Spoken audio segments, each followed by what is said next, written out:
Hello, I'm Kimin Lee. Today we're gonna have a makeup class for the week 11th of this semester. Uh, today's topic is e-commerce, digital markets, and digital goods. So actually, we have discussed about e-commerce in the previous classes, but we're gonna look into more details of e-commerce today. So these are learning objectives. So firstly, we're gonna we're gonna learn about the basic features of e-commerce, digital markets, and digital goods, and what are the principal models, business and revenue models for e-commerce, and how has e-commerce transformed marketing, and how has e-commerce affected business to business, B2B transactions. And then we're going to look into the m-commerce about. So m-commerce indicates the mobile commerce, which is one of the uh, business types of e-commerce. So let's start with the opening example. So today's opening example is about car's dashboard. So car has a dashboard like this in the figure. So actually, this dashboard has been used to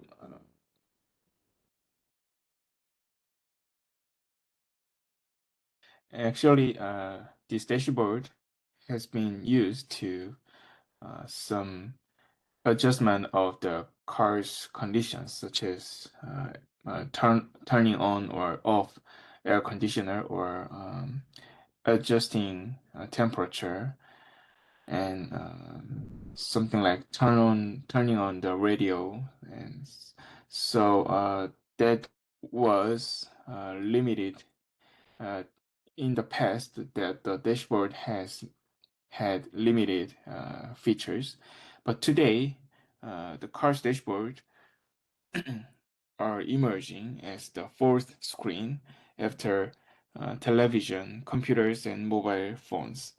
So in these days,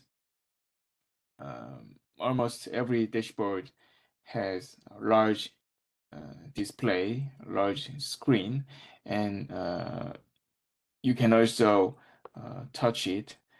So it enables some very advanced features so that the drivers and users can uh, access some internet uh, based services or some smartphone applications and navigations and maps. So these cars dashboard are very widely being used for some applications. So it is being called as fourth screen.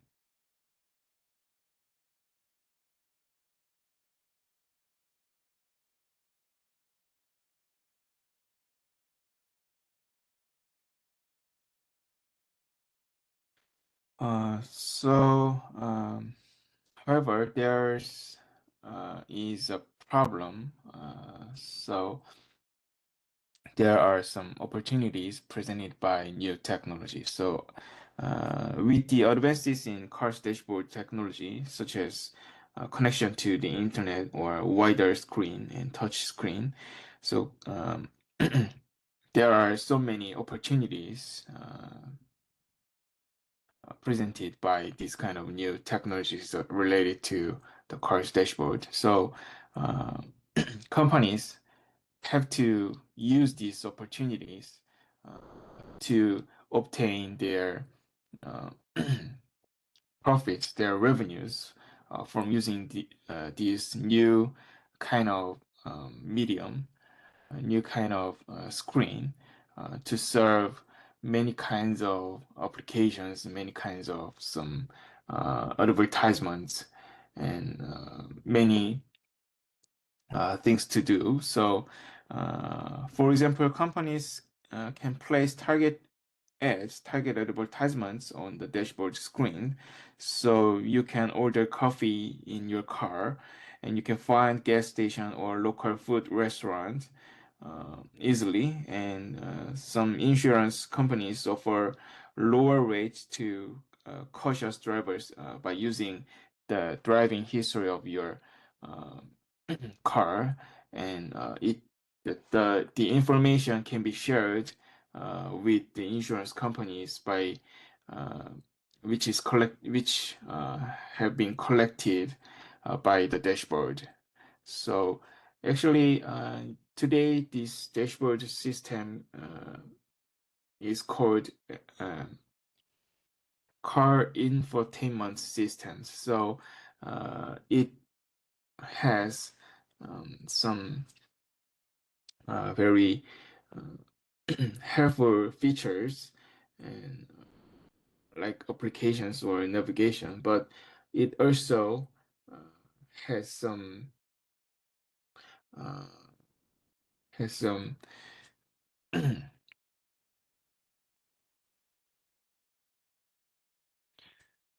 risk of collecting the personal informations. So, but anyway, these opportunities have to be used by uh, the companies related to the car industry, such as automaker or some uh, smartphone companies or some navigation and applications companies. So, for example, Apple and Google developed special software for cars display, such as Android Auto and Apple CarPlay, so that drivers can use smartphone apps in their car's dashboard, such as maps or navigations, music, and phone calls, everything in their smartphone. So we can connect the CarPlay or Android Auto to use the applications of our smartphone in the dashboard, car's dashboard. So as you can see in this figure, there are some applications, including phone or messages, music, navigation, maps, and settings. So this can be the information can be shared with the smartphones and cars, so then you can easily use these applications in your car while you are driving. So and the automakers such as Volkswagens or Benz, or they have participated in these kind of digital markets to attract the drivers' attentions. So they are developing their own dashboard apps and system software. And these kind of dashboard applications and dashboard software can collect, as I have mentioned, collect driving data or monitor car status, and they can link online stores. So there are many things we can do with this uh, advanced car dashboard. But there are some concerns with this fourth screen. So firstly, it has potential for distracting drivers. So drivers need to keep their eyes on the road and hands on the wheel while they are driving. But those a variety of digital contents displayed on fourth screen can draw drivers' attentions. So you must not see this fourth screen while you're driving, but there are so many contents, including video. So sometimes you have to sometimes this fourth screen takes your attention, uh, so then you cannot uh, watch the road, and you cannot control your uh, wheel properly. So this is one of the um, important concerns with or uh, surrounding this fourth screen. And as well as there can be a privacy protection issues because the software can collect a large amount of personal data from cars and drivers. So this will be problematic, especially with the internet connection. So in these days, car's dashboard uh, has always being connected to the internet. So your personal data, your personal driving history, or some driving habits, and your personal information can be collected by some third-party companies or uh, that the developers that develops the dashboard applications. So it has to be considered to uh, use this fourth screen.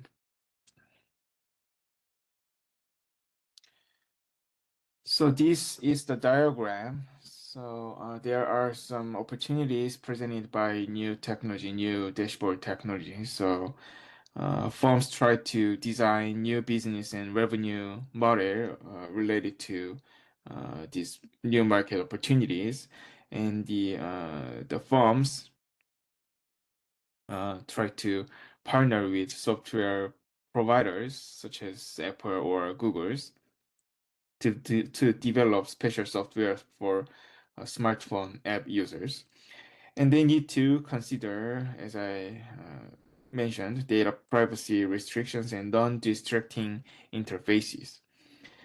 And several technologies are involved in these fourth screens, such as advanced dashboard display screens, and the internet, and Android Auto, and Apple CarPlay, and customer and auto databases.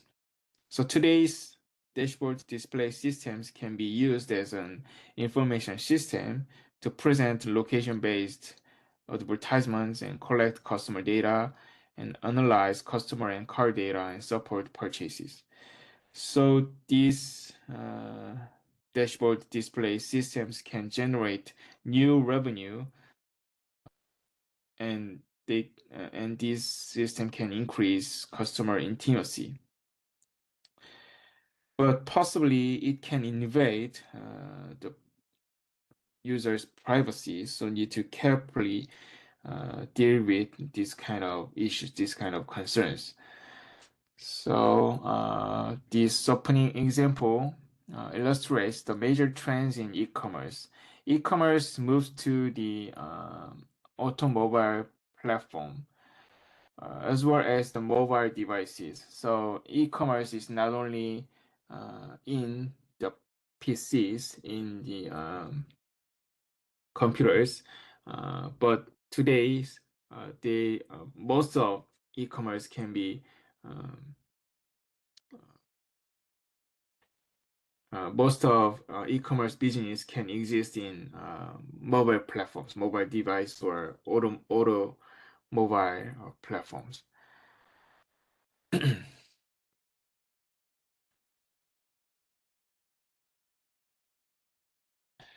So let's talk about the e-commerce today.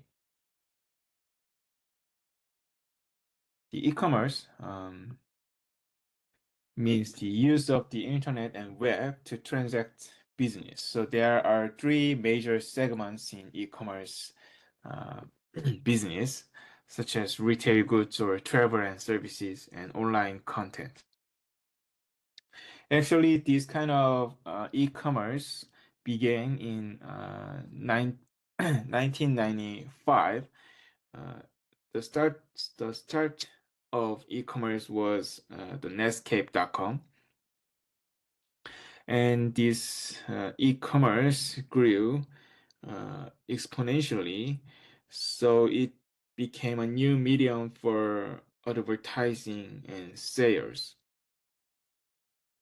So, as you can see in this figure, the growth in e-commerce B2C, the business to customer revenue, has been growing all over the time, consistently growing. But there is a slight recession in during the between 2008 and 2009, but it's still stable to grow until now. So uh, the e-commerce is still growing, and it accounts for about 40% of all retail sales that take places in they take place in online store. So so the e-commerce uh, today, the e-commerce is the primary business marketplace of the primary digital marketplace. So actually, we don't actually go to the physical store when we need to buy some uh, products. We just we just access some website or some retail websites such as Coupang or some Amazon or eBay. So we can uh, buy goods, or we can get some services uh, by just clicking some uh, few times. So it is so easy to buy goods or products without going to the physical store. So e-commerce is the main marketplace in these days. Actually, in the past, the online marketing consisted of display ads or search related ads. Actually, in the past, the online marketing focused on how many eyeballs and how many impressions a marketing campaign generated. So it is about audience size and ad views. So it's kind of traditional metrics to measure how the marketing uh, is going. So as many as many as eyeballs and as many as impressions are more eyeballs and more impressions are better to get some profits. But in these days, there is new world of social mobile local e-commerce with concepts of conversations and engagement. So in these days, the e-commerce, social mobile local e-commerce focused on being talked about on the web and social media. So it is related to some customer-oriented conversations. So in these days, uh, actually, the conversations and engagements of users and uh, how many times being talked about the products is more important, more indicative of some marketing performance rather than how many views or how many visitors. So actually, in these days, customers can share their information and uh, they can talk with another people in the social networks. So in social media, they can share some experiences of buying some products. So this kind of conversation is very important to make other people's buy that product. So in these days, for the social mobile local e-commerce, the conversations and engagements are the most important metrics of the online marketing. So because of this nature, many firms are focusing on the social network service marketing. So this can be called viral marketing in these days. So they want to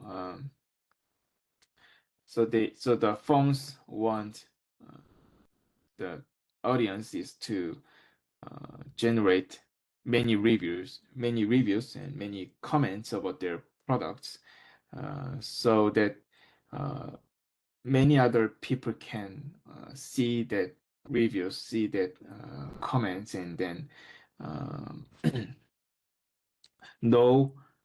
So the many other people can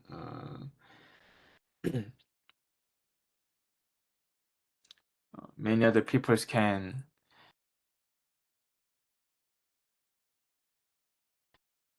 recognize what products they they sell, so the features of the products. So many firms are focusing on this kind of marketing strategies in online uh, in the e-commerce. And today, the center of online advertising now shift from PCs to from desktop to smartphone, so mobile device. So actually, most of us connect to the internet via mobile devices. So we don't use PCs many times in these days. So mobile marketing now constitutes nearly 70% of online marketing. So then, why e-commerce is different from the traditional or from the physical commerce, physical markets? So one answer is unique nature of the internet and the web as a commercial medium. So much richer and more powerful than previous electronic technologies such as radio, TV, or telephone. So internet has uh, considerable power to connect huge amount of people with another huge amount of people. So e-commerce, the power of e-commerce is derived from the power of the internet. So we can, uh, so we will look into what the specific features e-commerce has, which make the e-commerce different from other electronic or other technologies.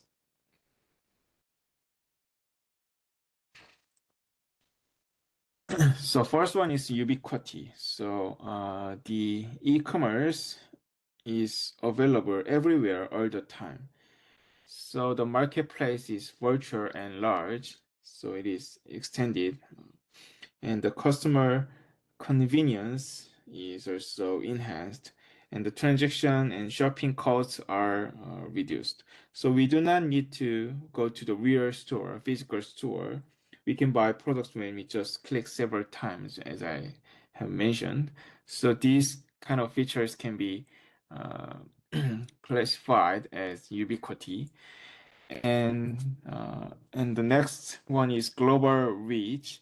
So e-commerce has some global reach across culture and national boundaries. So today, the internet is connected almost all over the world. So market size can be equal to world's online population. Uh, Actually, in the past, there are only TV, radio, and newspaper. So these kind of this kind of media was primarily local, so they can only attract the national audience. But today, by using the internet, the e-commerce has the potential audiences in all over the world. So actually, the world's online population can be estimated to be more than 3 billion people.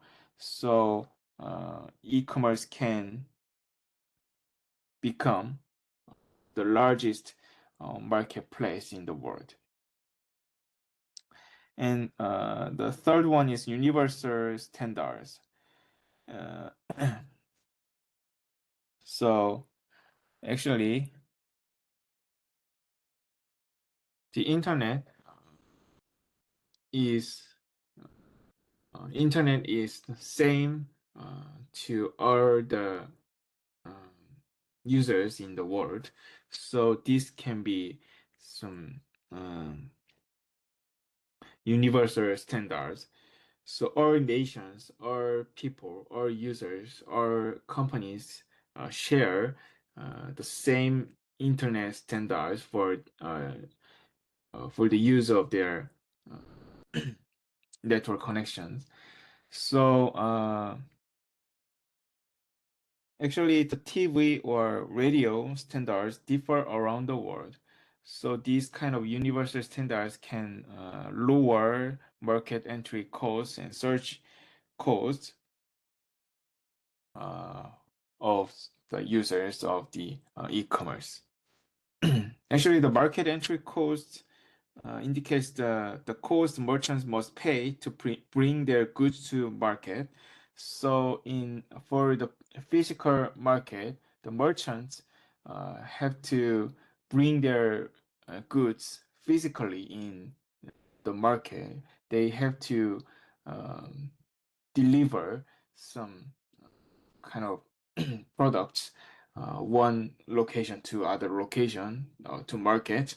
But in e-commerce in e-commerce business, they don't need to they no longer need to bring their goods or products from one uh, location to another.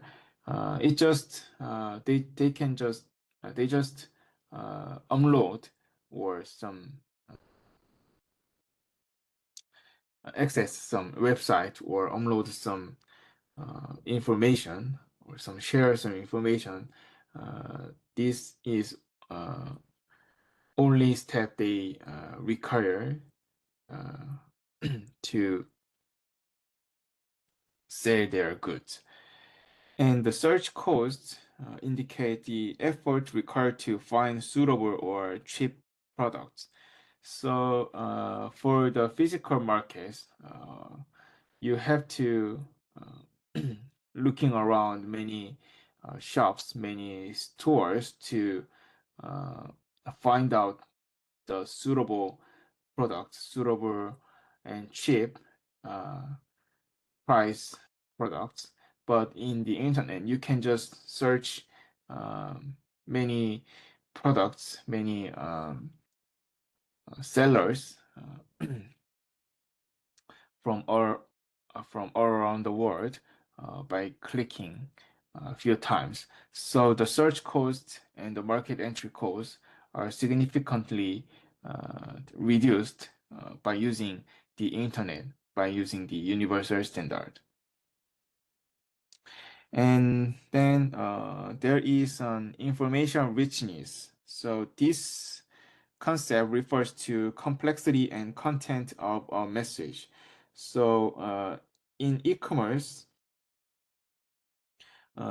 we can deliver rich messages with text, audio, and video simultaneously to large numbers of people. But in the past, this is limited. This was limited. So people can deliver rich messages, but this kind of rich message can be delivered within nearby.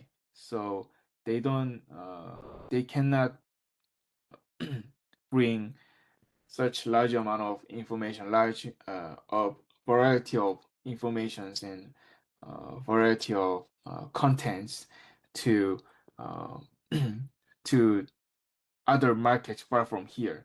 So the information richness can be achieved by using the internet, by using the e-commerce.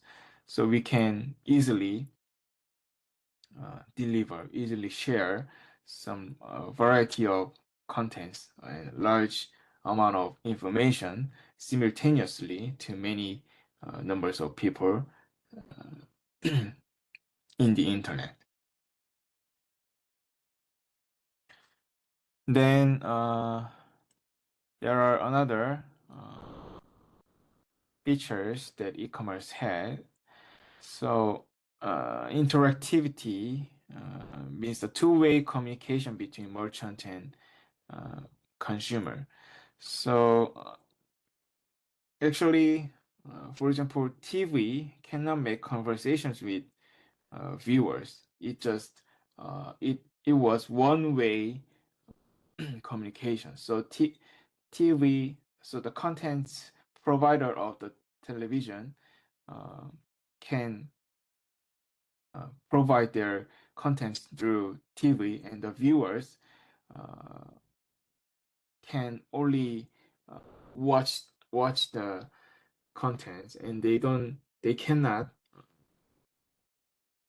communicate with the providers. They cannot communicate with the merchants. But in the e-commerce, there the two-way communications can be performed.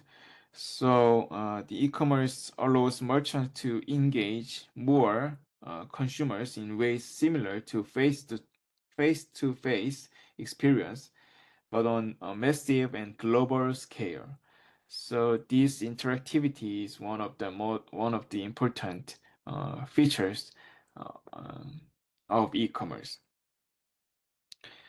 And information density for about information density, e-commerce make price and cost more transparent. So for price, we can find out a variety of prices when we want to buy some products in the internet. So the price becomes very transparent. So the sellers, the merchants, cannot set the prices of their products very high, because there are so many informations, so many price information of other uh, merchants for the same products in the internet. So the price becomes transparent, and also the cost also becomes transparent. So we can discover actual costs merchants pay for the products. So the information density is increasing for the e-commerce. And the next one is personalization and customization. So e-commerce permits personalizations and customizations. Merchants can adjust marketing messages based on consumers' information and preferences, such as clickstream behavior, name, or interest and past purchases. Given the interactive nature of e-commerce today, much information about consumers can be gathered at the moment of purchases. So, great deal of information can be stored and used by online merchants. So, this can cause some privacy issues, but on the other hand, this personalized and customized contents are very helpful uh, for us to buy some products or find out, find some suitable products or services. And finally, and lastly, e-commerce allows users to create and share content in the form of text, videos, music, or photos with large worldwide community. So users can create new social networks. These social networks become new medium of e-commerce. In the past, the content is created by actually experts such as writers, editors, and directors. So audiences can consume only standardized products created by experts. But now users can create their own content. So internet provides many-to-many models of this kind of mass communications. So these eight features makes e-commerce different from the traditional technologies and traditional markets. Then we can move on to the digital markets and digital goods.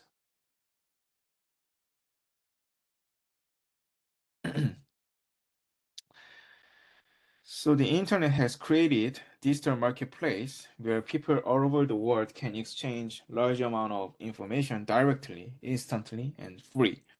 So the internet has changed the way companies conduct their business. So today, most companies sell their products or services in the digital marketplace. Uh, so the digital marketplace, with the with the emergence of digital marketplace, the information asymmetry is reduced. So information asymmetry indicates the situation when one party has more information that is important for the transaction than the other party. So in the physical marketplace, there often exists some information asymmetry between the merchants and consumers. So sometimes uh, merchants have merchants know um, more information, uh, which is important for the transaction than the consumers. For example, think of some mm, automobile industry. So especially the used car market. So if you want to buy some used car, uh, you you don't have much ideas. You don't have information, the exact and precise information about the products, about the cars. But the sellers have the the precise information about the cars. So you cannot make you cannot make proper uh, transaction with that kind of sellers because you don't know much about the products. So uh, you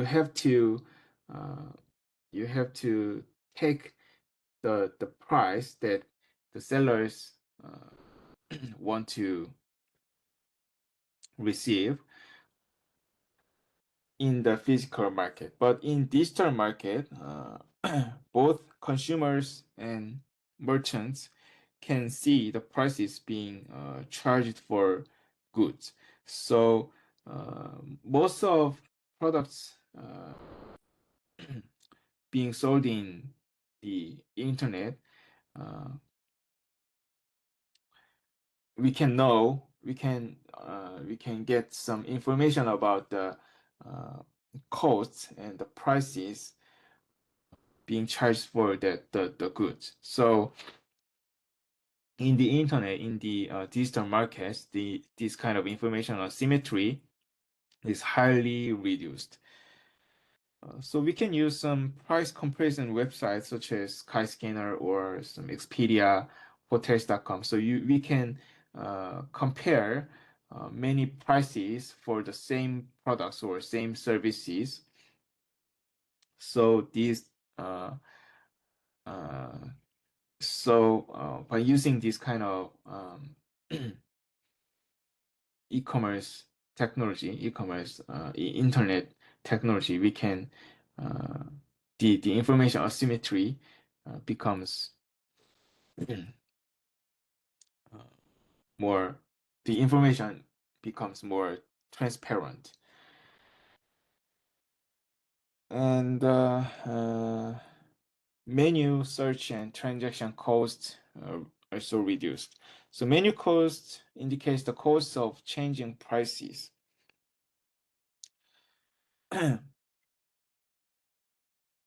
Actually, the menu cost actually in digital markets, companies can change their price uh, in any time they want. So, cause uh, different from the physical market, in digital markets, companies the cost of changing prices are uh, around zero. So you don't need to pay much, or you don't need to uh, do some some some things to uh, change the cost, change the prices. So actually, companies can change their products price by uh, modify modifying some numbers in the website. So the menu costs are reduced, and as I have mentioned, the search and transaction costs also reduced. So this makes companies' business operations more flexible and efficient, especially for the digital markets. And the dynamic pricing is also enabled. The dynamic pricing is the pricing based on demand characteristics or supply situations. So as we discussed in uh, above, the menu costs are reduced, so the pricing can be dynamically be performed. So companies can change their price based on time or estimated demand or purchase history. So in this situation, big data analytics is primarily used to adjust the prices at the individual level based on the customer behavior.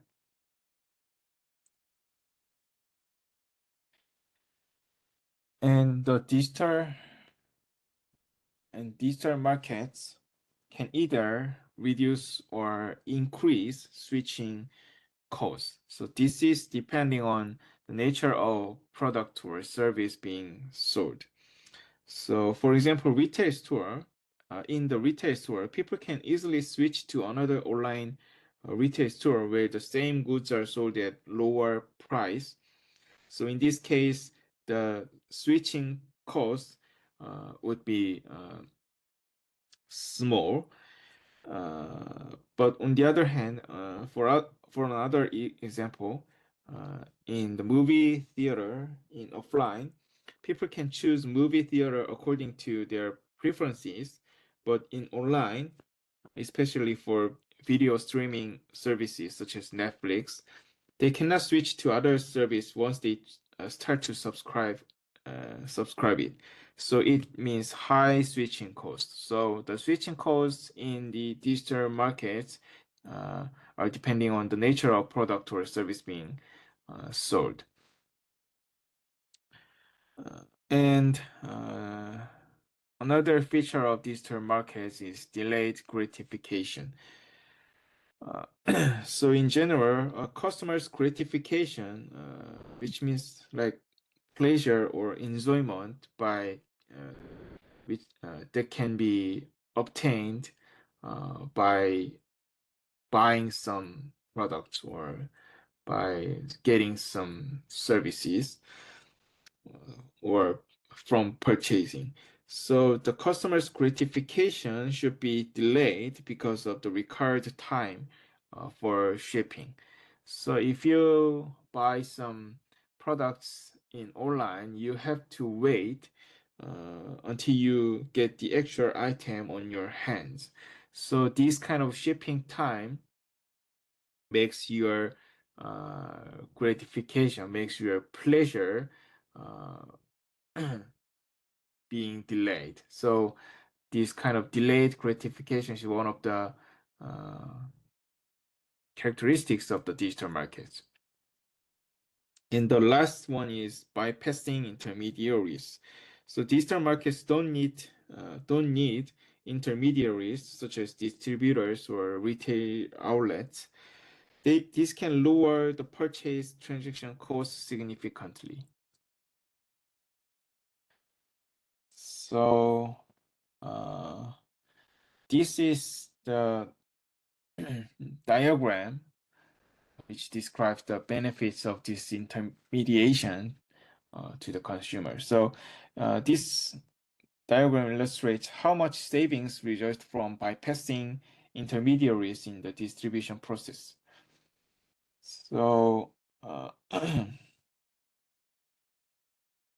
as you can see in this figure, uh, in physical markets, uh, the products have to be uh, distributed by some intermediaries such as distributor or retailers. So when the products are um, connected to uh, the intermediaries, and then finally they are delivered to the customer.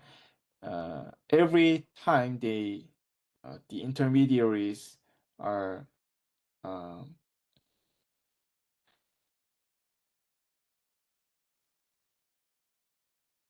playing their roles, uh, there should be uh, some fees. There should be some cost of delivering and distributing the products. So the number of intermediaries uh, is related to the price, the the final price. So if you if there if there is no intermediary, uh, you can deliver your products from manufacturer to the customer directly, so that you don't need to pay more cost of distributing or some delivering products to through the intermediaries. So the prices can be uh, significantly lowered. So by using this kind of strategy, uh, companies can raise their profits while charging lower prices. So this is why product prices are often lower in online store than those in offline or physical store. So this kind of removal of business process layers, intermediaries, is called disintermediation.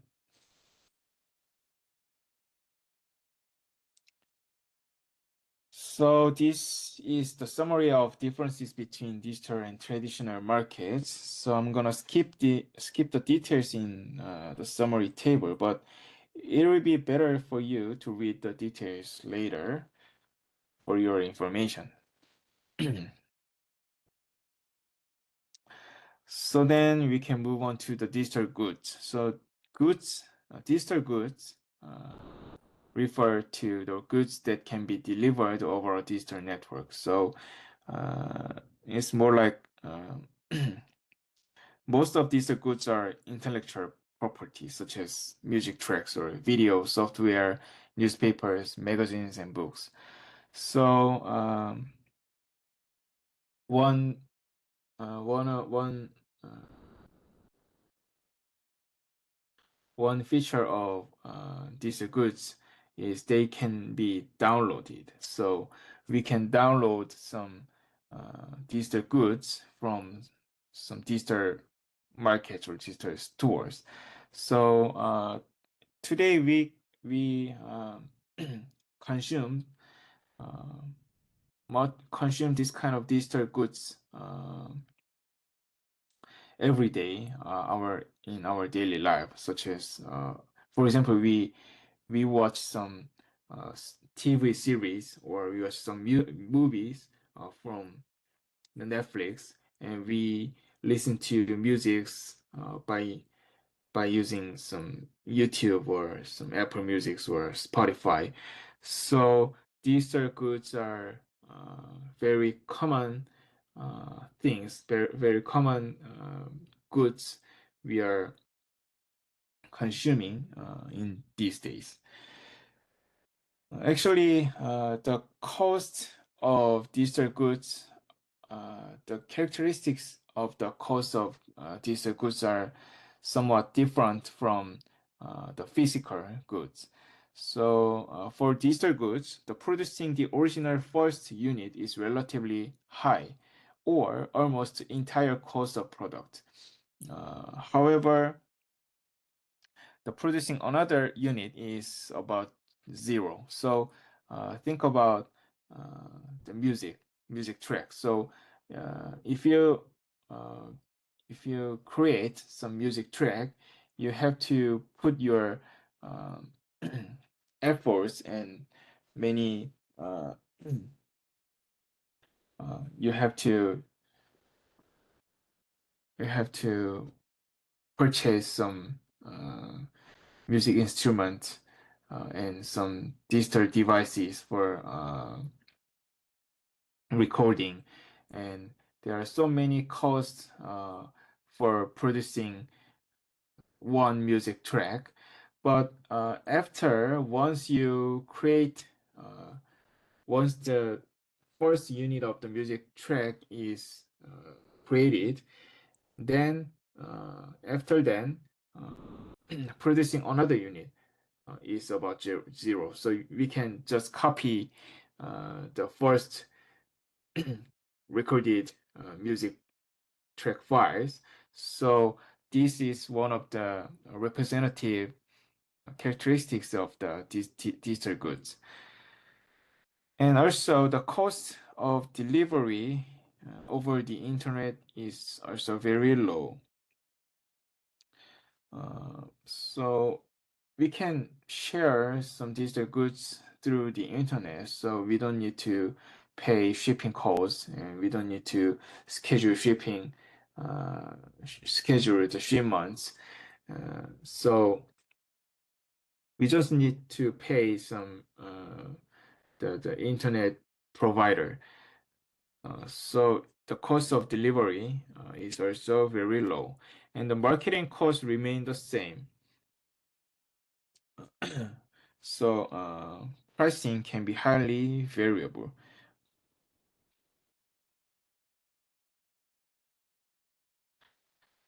So with these features, with these characteristics, the industries with digital goods are undergoing revolutionary changes, such as book publishers or record labels, and other many industries. Actually, the businesses of physical products are declining today. So we just can download some ebooks or some music tracks or movie or series and videos, software, newspapers, magazines uh, from the online store. So we don't actually go to the actual bookstore uh, and so we don't buy the physical record labels. So uh, the the digital goods industry are fastly, rapidly growing, and the physical goods are declining significantly in today's business.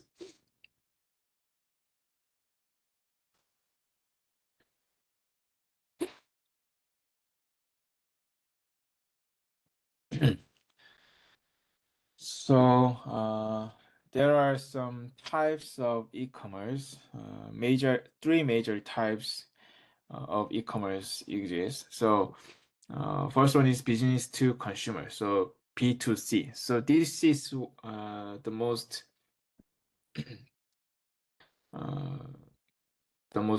popular, the most familiar type of e-commerce. So, most of the digital goods are included in these kind of types. So Amazon or Walmart or Apple Music. So the firms sell their products to the consumers, to the customers.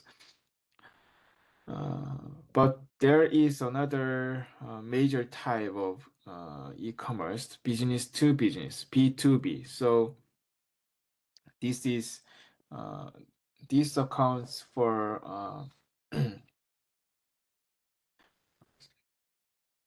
much part of the e-commerce. So, such as SAP or Salesforce.com or Oracle or Microsoft. So we can easily observe the B2B products when we surfing the web. So as we have discussed the previous classes, so there are so many software vendors uh, for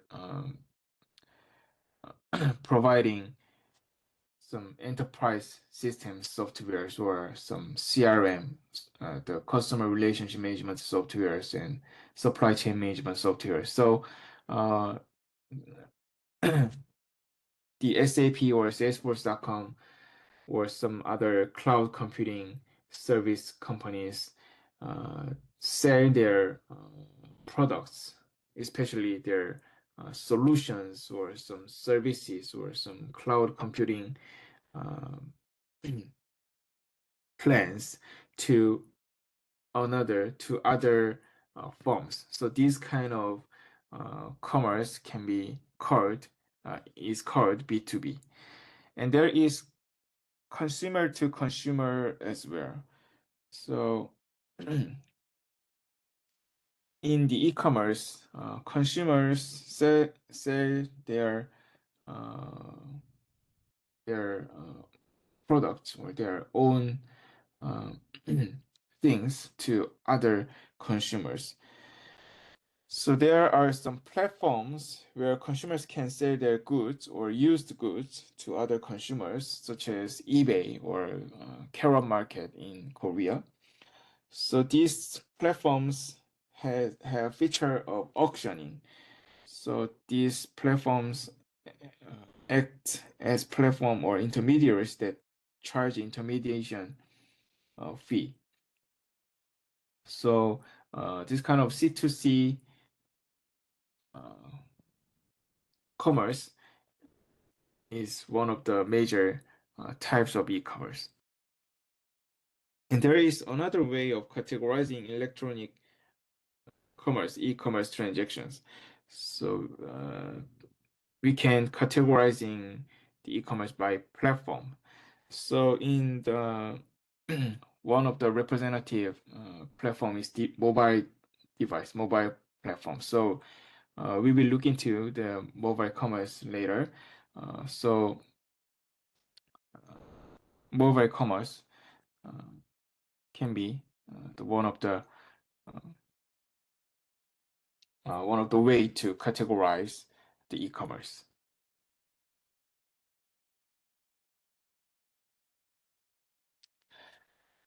Actually, with the changes in marketplace, new business models appear while destroying older business models.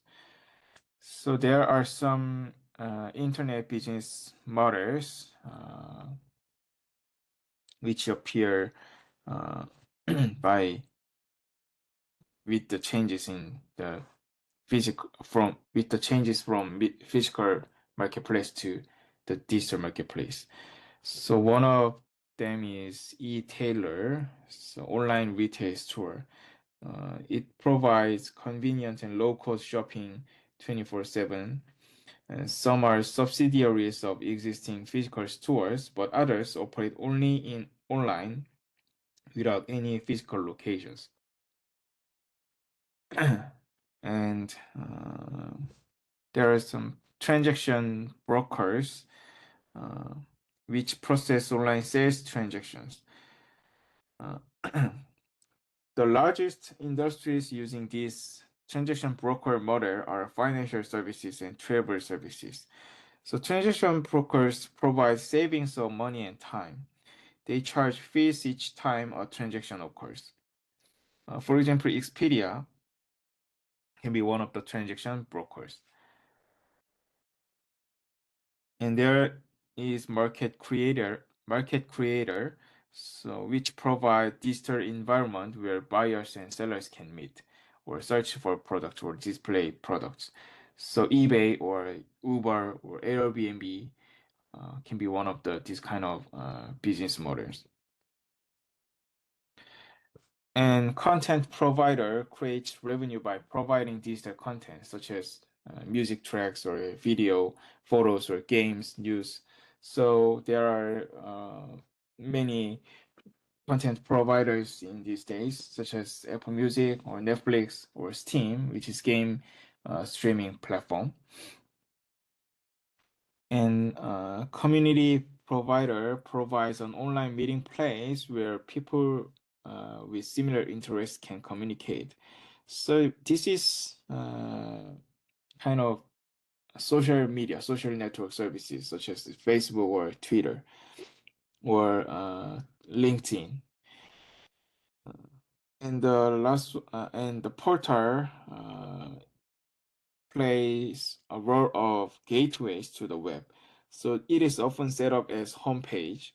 So it provides integrated package of content, including news, email, or maps, calendars, shopping, music, or video streaming, or many other contents. So they integrate. So the portal integrates a variety of contents in one web page, and so that people can use the web page as their home page to access another web page or web surfing or do some things they to have to do. So Google and Naver are the representative portal companies. And lastly, there is service provider which provides applications such as photo sharing or online data storage. So the cloud computing services can be categorized into these kind of business models, so such as Dropbox or uh, AWS or Google Cloud. And there are some revenue models of e-commerce business. Uh, the revenue model is related to how the firm earn revenue, generate profits, and produce return on investment, ROI. It is different from business model. So business model is in more holistic manner how firms generate value for its customers. But revenue model focus more on how to generate revenue or income. So there are several revenue models. Firstly, advertising. So most widely used revenue model is advertising. This model generates revenue by attracting visitors who can be exposed to advertisements. So without advertising revenues, the web would be a greatly different experience from what it is now. Actually, you can easily observe the advertisements when you access some web page, when you watch some YouTube video, or some when you search for some words, some keywords. So there are always advertisements in the internet. So Google and Facebook derive over 90% of their revenue from the advertising. So the advertising is the most widely used and the most profitable revenue model in e-commerce business. And there is sales model. So this model can generate revenue by selling goods, information, or services to customers. For example, Amazon or online clothing stores or content providers. And subscriptions. This kind of model indicates this kind of models can be used by the websites offering content or services charges offering content or services which charges a subscription fee for access to its contents. So, for example, Netflix or Disney Plus or Microsoft Xbox Live or Sony PlayStation stores and some uh, many other subscription digital content providers. And there is free and freemium revenue model. So firms offer basic services or content for free and charge a premium for advanced or special features. So you may observe this kind of revenue models uh, when you purchase some digital services such as Dropbox or cloud computing. So most cloud computing service providers offer the basic solution of their products for free. So we can get basically 2 GB of data storage from Dropbox if we sign in the Dropbox uh, website, but for using additional data storage or for getting some advanced special features, we have to pay more. We have to pay premium for the additional features. So this kind of revenue model is called freemium. And transaction fee. So in this model, firm receives a fee for enabling or executing a transaction. So such as eBay. So eBay provides an online auction market. So it receives small transaction fee for every transaction occurred in its platform. And the last one is affiliate. So this kind of in this kind of models, websites send visitors to other websites in return for referral fee. So it provides links between prospects to e-commerce firms. For example, Skyscanner or Yelp or some personal blogs often personal blogs often contain display ads as part of affiliate programs. So these kind of websites can generate revenue by sending visitors of their website to other websites so that they can get some referral fee from the website.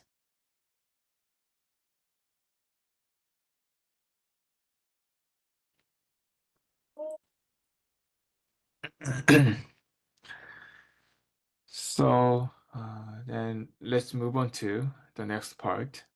So how has e-commerce transformed the marketing? The internet provides new ways to identify and communicate with customers. So there are many marketing models that can emerge with uh, the advances of the internet and e-commerce, such as search engine marketing, data mining, or recommender systems, targeted email. So one of the new ways is long tail marketing.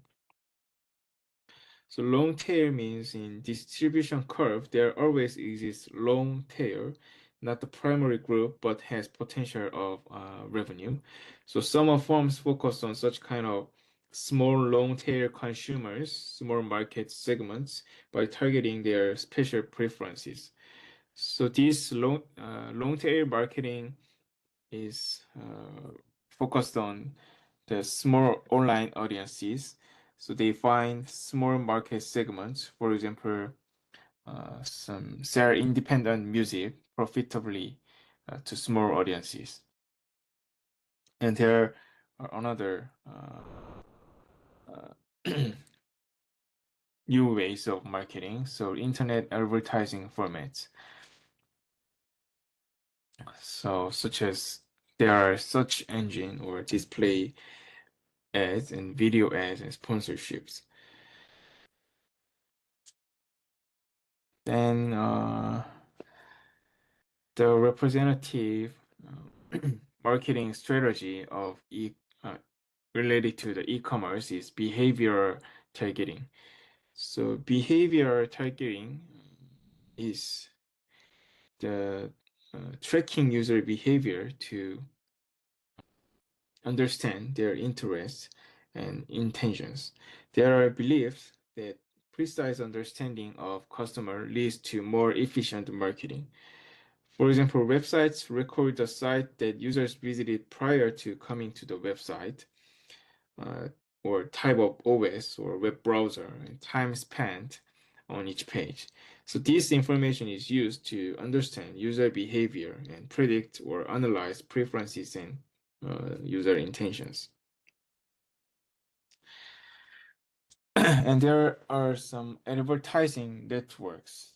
This is a network of thousands of popular websites which tracks user behavior and builds profiles and sells profiles to advertisers. From this, companies can reach millions of consumers all over the world. And another type of advertising based on the behavioral targeting is native advertising. So this is the techniques that place ads in social network newsfeed. So the content and advertisements are in close proximity on are integrated together. So you may have experiences that there are some sponsored advertisements between the normal posts, normal newsfeed, such as Instagram. So these are the type of behavioral targeting strategies. So let's look into some of them. So this figure shows the website visitor tracking.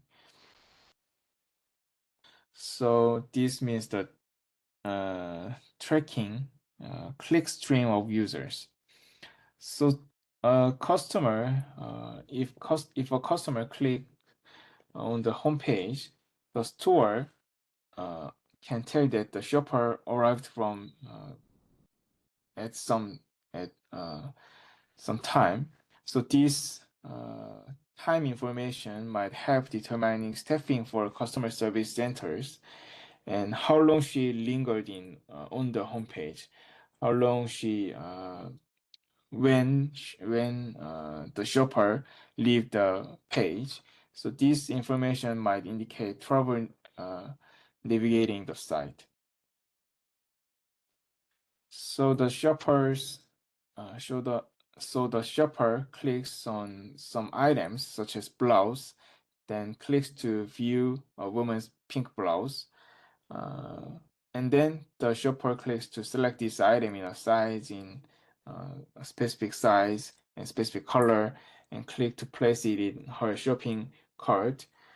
This information can help the store determine which sizes and colors are most popular, or which sizes and colors are uh, repeatedly sold than others. So these kind of click streams can be very useful to understand the user behavior and target and used to targeting promotions or targeting uh, campaigns. So most of websites tracks track your click behavior when you right after you access the web page. And these figures shows the website personalization. So websites place ads as form of recommendations based on personal profiles. If you access a website, you may receive these kind of messages from the website, which offer some recommendations or some suggestions you may need. So these recommendations can be determined based on your personal information, like click behavior, click streams, or some book purchase history or stock portfolio. So based on your personal information, the website provide the personalized message, customized and personalized recommendations or messages to you. And this figure describes the advertising networks. So actually, the most representative advertising platform in e-commerce is Google Marketing Platform. So Google Marketing Platform acts as an intermediary among many merchant firms. So it provides user profiles and customized ads, like banner ads or like search ads, and collects user information by tracking a consumer's web history records. So if you access a website, then Google Marketing Platform uh, analyze your uh, personal information based on the user profile databases, and they and the and the Google Marketing Platform provides the appropriate uh, advertisements uh, with the to the merchant website, and then you can observe the uh, customized advertisements when you access the web page, and your click behavior, click streams, or your personal information and your purchase histories in a specific merchant site can be collected by Google Marketing Platform, so that your information will be updated in the user profile databases. So in this advertising network, your information may be shared among many merchant firms through the Google Marketing Platform.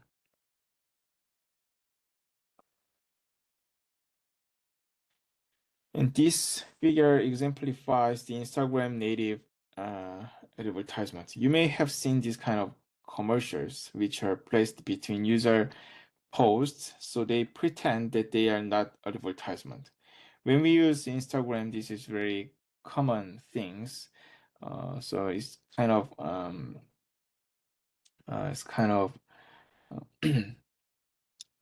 it kind of bother me when I use Instagram. So this is one of the representative native advertising examples. It's kind of annoying because I don't actually need such products. I just want to see user post. But sometimes these native ads make me come up with an idea for my needs that even I didn't know, such as a table or some uh, uh, speakers or like that. So sometimes it is helpful, but most of times it's very annoying. So uh, I think many people don't like this kind of advertising strategy, but it is very effective uh, from perspectives of the merchants website, because you must see uh, at least one of the advertisement when you use the social network apps. So many social network services like Facebook or LinkedIn or Instagram and other many social network services use similar strategy to establish more advertisements in their services. So, social e-commerce and social network marketing.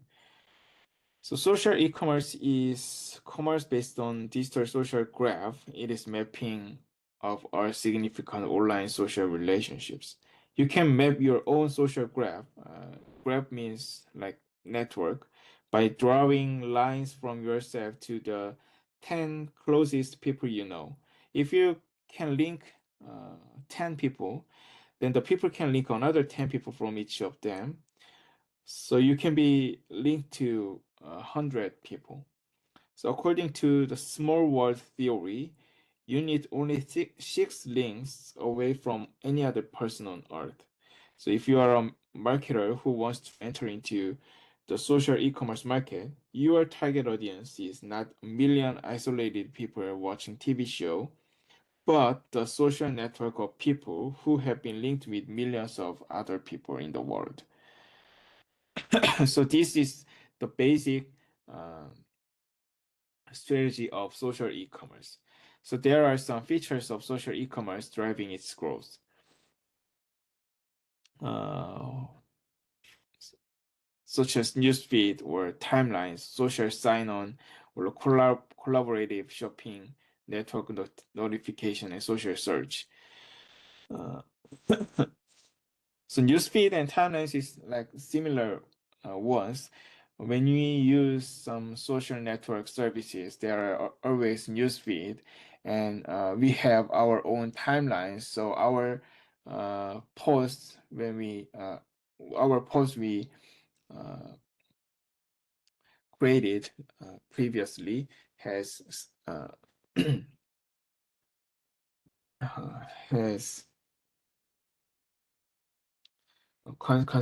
constitute some timelines, so we can find out the older posts easily.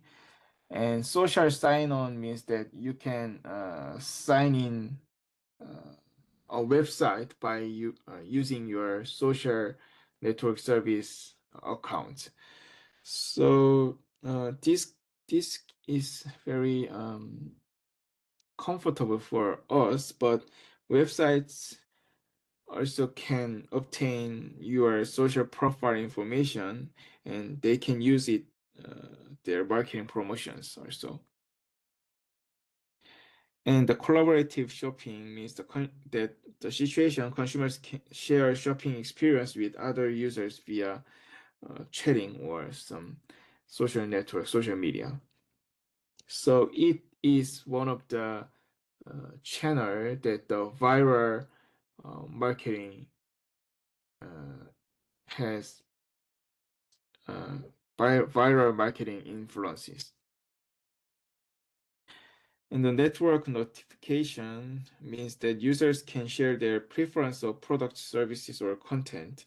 Uh, for example, Facebook like button is the one of these kind of features. So people represent their preferences by clicking the like button of some the posts related to some products or services. So this is one of the features of social e-commerce driving its growth. And the last one is social search. So users can ask their friends for recommendations for products, services, and content. So these kind of recommendations and these kind of conversations are been always been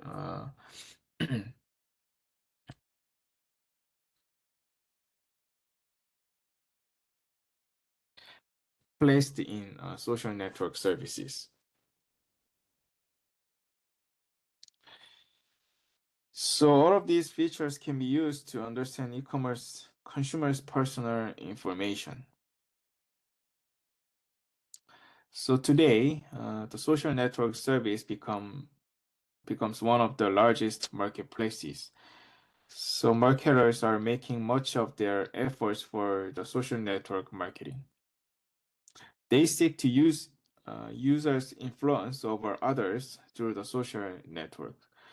Social network is where people share their interests and advice, recommendations. So marketers must set the social network as the primary target for their e-commerce marketing. For example, Facebook's like button, as I mentioned, can generate links among audiences. So if marketing is successful to make many likes, the products or services will be known to millions of people in online world. So this is called so-called viral marketing. And sometimes firms try to use online communities as an ideal venue to employ viral marketing techniques. So you might see some recommendations for products or services if you do web surfing or access online communities. So those posts are possibly be the ones that created and uploaded by firms. And wisdom of crowds. So this means that large number of people can make better decisions. So you should know the opinions of large audiences to make your products better. So establishing a good relationship with many audiences is the first step uh, to have the wisdom of crowds and to have the significant effect of marketing. And the crowdsourcing means the using audiences for advice, market feedback, new ideas, and solutions to business problems. So this is a kind of extension of wisdom of crowds. For example, do you know Lego ideas? So Lego ideas collect some ideas for creating new Lego designs from users. So people submit their designs, and if those are accepted, then Lego would revise it and release as new products. So this kind of uh, strategy is called crowdsourcing, and this is very common and powerful strategy especially in e-commerce. So how has e-commerce affected business to business transactions? B2B transactions. So actually trade between firms represent a huge marketplace in these days. Actually, e-commerce contributes much of this kind of growth. So the US B2B trade in 2019 is about $13.5 trillion. Actually, among them, US B2B e-commerce in 2018 is uh, 6.3 trillion. So it accounts for very most of the parts in the whole trade uh, whole trade market, B2B trade market. So some trade among business firms is complex and requires considerable human intervention.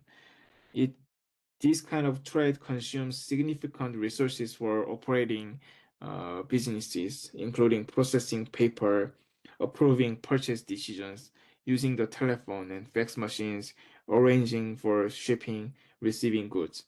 So, internet and networking assist this procurement process by automating many steps in it. So it enables firms to have more productivity, lower consumer prices, expand the economic wealth of the nation eventually. And various internet-enabled technologies can be used in B2B commerce, such as EDI, electronic data interchange, and private industrial networks or private exchanges and net marketplaces and exchanges. So let's look into each of them. So electronic data interchange, EDI in short, means the computer-to-computer exchange of standard transactions. Uh, so uh,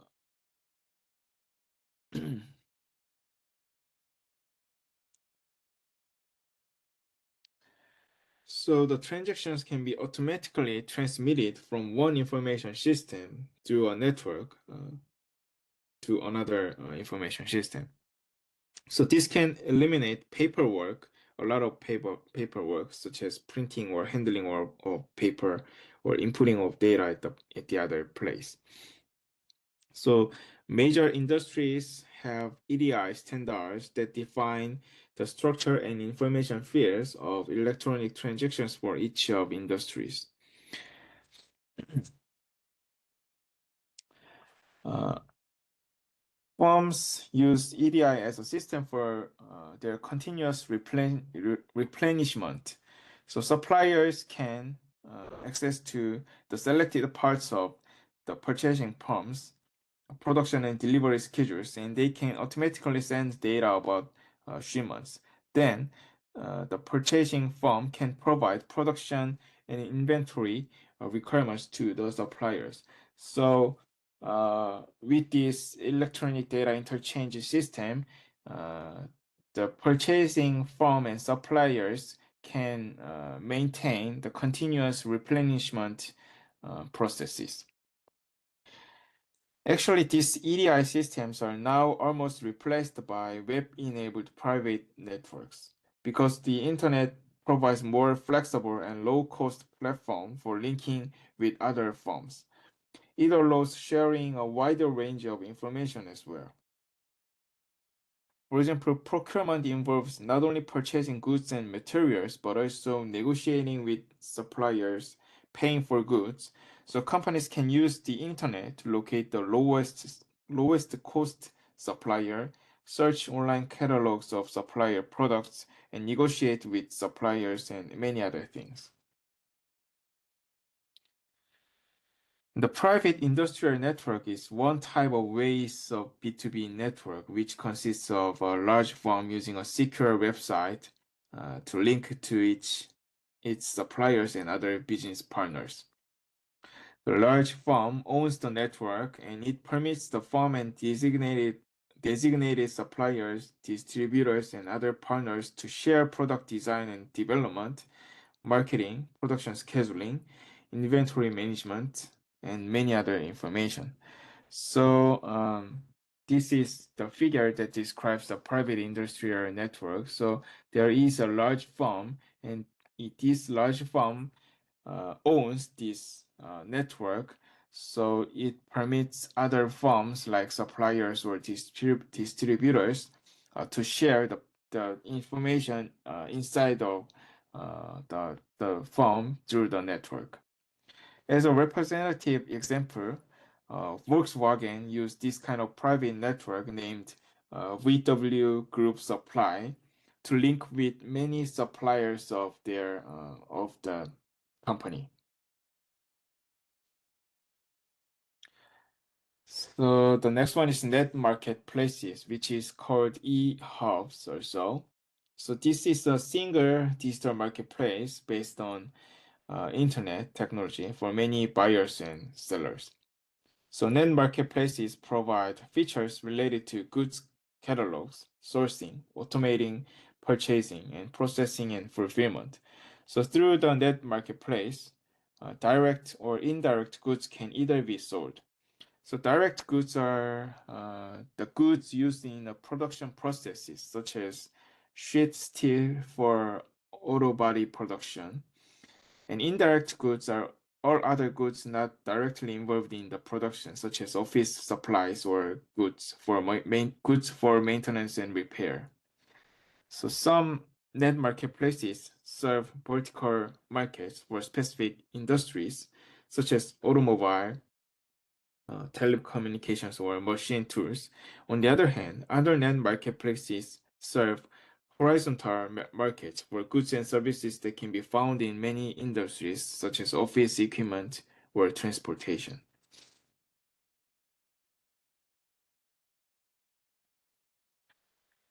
So now we can move on to the m-commerce part.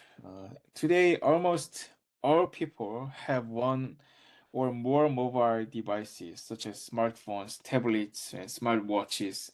So mobile is now more and more growing as a commerce platform.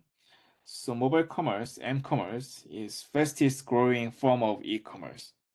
So indeed, the retail m-commerce markets worldwide accounted for already about 65% of all retail e-commerce in 2019. So as we can see in this figure, m-commerce has been growing at 30% or more per year now. So as I mentioned, the main areas of m-commerce are mass market retailing, such as Amazon or eBay, or sales of digital contents, such as music and TV content, and in-app sales to mobile devices and on-demand services such as Airbnb, Uber. So the m-commerce is already the main area of main stage of the retail commerce market. So, our smartphones today have features of GPS, Global Positioning System, so which allows identifying the specific location of the mobile device at any region in the world. So GPS can be widely used map-related services for smartphones, and this enables many location-based services and applications. So location-based services are include several types, such as geo-social services and geo-advertising services and geo-information services. So geo-social services can tell you where your friends are meeting, and geo-advertising services can tell you what shops are nearby me or where to find the nearest restaurant. And geo-information services can tell you the price of a house you are looking at or about special exhibits at a museum you are passing. There are some popular location-based services such as Uber, Lyft, Airbnb, or Waze. Actually, the Waze is a GPS-based map and navigation app for smartphones. It uses traffic and user information to suggest alternative routes, travel times, or sometimes recommendations for gas stations along the way. So most Uber and Lyft drivers use this Waze app for their driving. So this kind of location-based services and applications can emerge with the advances of the m-commerce. And there are some mobile app payment systems. Today, with the growth of m-commerce technology, mobile apps are replacing credit cards or traditional banking services.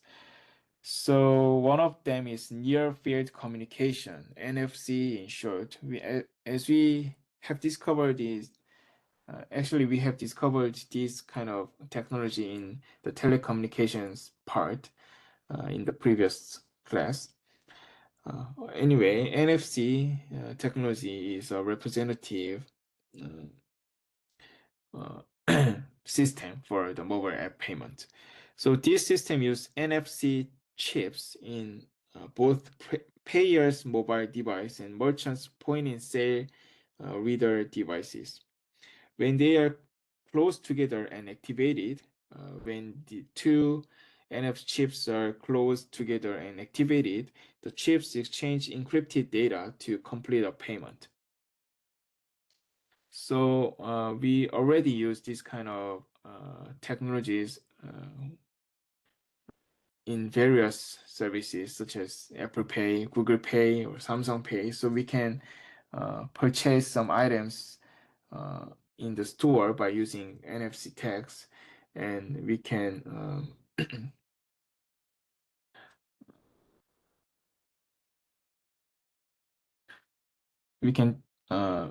take a bus by taking the NFC chips. So the NFC is the most widely used payment systems in these days mobile devices. And there is another one, QR code, quick response code. So QR code is one of the most popular mobile payment systems in the world, especially in China. So the payment information, such as bank account or user information, payment amount, uh, this information is encoded by two-dimensional barcodes, so we can perform contactless transactions using a code scanning and generation apps on mobile devices. So the QR code can be used in either way. The customer displays his or her QR code and merchant scan it, or merchant displays his or her QR code and customer scan it.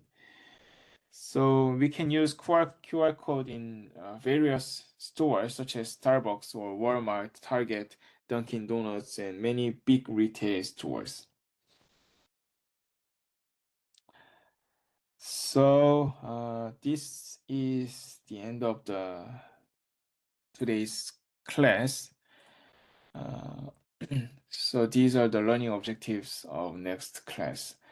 So in next class, we will look into some uh, technologies and methods for supporting business decision making. So firstly, we will look into the types of business decisions and how does the decision making process work, and then we will look into some business intelligence and business analytics methods which can support decision making. And then there are some advanced technologies such as AI, artificial intelligence, and how can we use the AI to support business organizations. So this is the end of today's class, and see you the next week's class. Thank you.